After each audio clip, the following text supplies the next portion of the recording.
Hello students, direct indirect narration में आज हम प्रश्नवाचक वाक्य को लेकर के आए हैं। प्रश्नवाचक वाक्य आप जानते हैं कि दो प्रकार से होते हैं। एक होता है जो सहायक क्रिया से शुरू होता है, हेल्पिंग वर्ब से, और दूसरा होता है प्रश्नवाचक शब्द यानी क्वेश्चन वर्ड से। तो इसमें आज हम आपको जब रिपोर्टेड स्पीच हेल्पिंग वर्ब से शुरू हो इस नियम के बारे में आपको बता रहे हैं। नियम आप देख सकते हैं। पहला नियम है, यदि रिपोर्टेड स्पीच की शुरुआत सहायक क्रिया से हो तो उस वाक्य को इनडायरेक्ट में बदलते समय निम्न परिवर्तन किए जाते हैं। पहला, सेड टू को आस्क्ड में बदल दिया जाता है।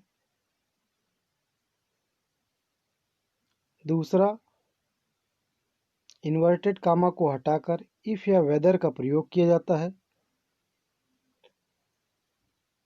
तीसरा नियम है, रिपोर्टेड स्पीच के वाक्य को साधारण वाक्य में बदलकर पास्ट टेंस में लिख दिया जाता है। और अंतिम नियम इसका ये है, प्रश्नवाचक चिन्ह को हटाकर फुल स्टॉप का प्रयोग किया जाता है।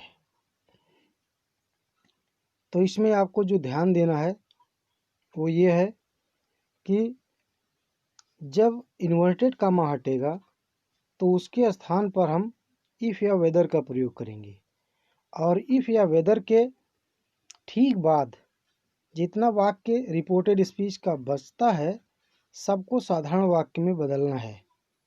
यानी साधारण वाक्य की शुरुआत हमेशा सब्जेक्ट कर्ता से होती है, तो अर्थात रिपोर्टेड स्पीच का जो सब्जेक्ट होगा वह इफ़ या वेदर के बाद लिखा जाएगा। उसके बाद फिर सहायक क्रिया, मुख्य क्रिया और उसके जो ऑब्जेक्ट और कॉम्प्लीमेंट होते हैं उसके पश्चात लिखे जाएंगे।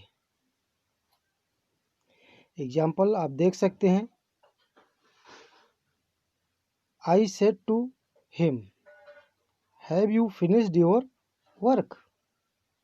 इस वाक्य में I said to him have you finished your work, have you finished your work ये रिपोर्टेड स्पीच है। तो आपको ध्यान से देखना है कि इस रिपोर्टेड स्पीच की शुरुआत सहायक क्रिया से हुई है या प्रश्नवाचक शब्द से। तो हैव ये सहायक क्रिया है, और तो आपको जो नियम बताया गया वही नियम आपको इसमें लगाना है। इन्वर्टेड कामा हटा करके इफ़ का प्रयोग करेंगे। उसके पश्चात फिर जो टेंस के परिवर्तन का नियम होता है, प्रोनाउन परिवर्तन का नियम होता है, सब आपको ध्यान में रखते हुए इसका बदलाव करना है। तो यू सब्जेक्ट जो है इस वाक्य का यू है। यू सेकंड पर्सन प्रोनाउन है जो हिम के अनुसार बदलेगा ऑब्जेक्ट के अनुसार रिपोर्टिंग स्पीच के। तो हिम का सब्जेक्ट हो जाएगा ही, और फिर टेंस परिवर्तन करेंगे तो हैड, ही हैड फिनिश्ड। और योर जो है ये पोसेसिव केस सेकंड पर्सन का प्रोनाउन है जो ऑब्जेक्ट हिम के अनुसार बदलेगा। तो हिम का पोसेसिव केस हिज होता है, इसलिए यहाँ हिज वर्क का प्रयोग किया गया है। I asked him if he had finished his work. अगला सेंटेंस देख सकते हैं, she said to me comma inverted comma में आप देख लीजिए, do you live in this village. Do you live in this village, इसमें भी इस वाक्य में भी शुरुआत हेल्पिंग वर्ब डू से हुई है। तो जो नियम आपको बताया गया है सेम टू सेम नियम आपको इसमें लागू करना है। तो क्या हो जाएगा, सेड टू को आस्क्ड में बदलेंगे तो सी आस्क्ड मी। इन्वर्टेड कामा हटेगा तो वहाँ इफ़ का प्रयोग करेंगे, और फिर यू सेकंड पर्सन प्रोनाउन है, मी के अनुसार बदलेगा जो ऑब्जेक्ट है रिपोर्टिंग स्पीच का। उसके अनुसार मी का जो सब्जेक्टिव केस का प्रोनाउन होता है वो यू के स्थान पर आने पर आई हो जाएगा। टेंस बदलेगा, आप जान रहे हैं कौन सा टेंस है, do you live in this village. ये प्रेजेंट इंडेफिनिट टेंस की पहचान का है, क्योंकि आप जानते हैं डू या डज हेल्पिंग वर्ब के रूप में आपको प्रेजेंट इंडेफिनिट टेंस में प्रयोग करना पड़ता है। तो ये वाक्य बदलेगा टेंस किसमें, पास्ट इंडेफिनिट टेंस में बदलेगा। तो यू के स्थान पर आई हो गया, आई के साथ अब टेंस बदलेगा तो पास्ट इंडेफिनिट में आएगा। पास्ट इंडेफिनिट में मुख्य क्रिया का दूसरा रूप लगता है, तो आई लिव्ड हो जाएगा लिव के स्थान पर। इन दिस का आपको शब्द परिवर्तन बताया गया है पिछले वीडियो में, तो दिस का दैट हो जाएगा, दैट विलेज हो जाएगा। इस प्रकार से पूरा सेंटेंस क्या है, she asked me if I lived in that village. अगला next sentence, they said to Ramesh will you not help us tomorrow.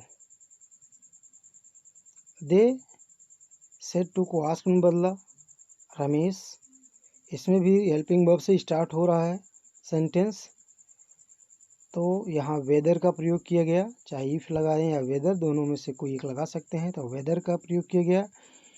You second person pronoun Ramesh के अनुसार बदलेगा। रमेश थर्ड पर्सन का नाउन है और ये एक वचन का पुरुषवाचक है, इसलिए इसके स्थान पर हम यहाँ प्रोनाउन के रूप में ही का प्रयोग करेंगे।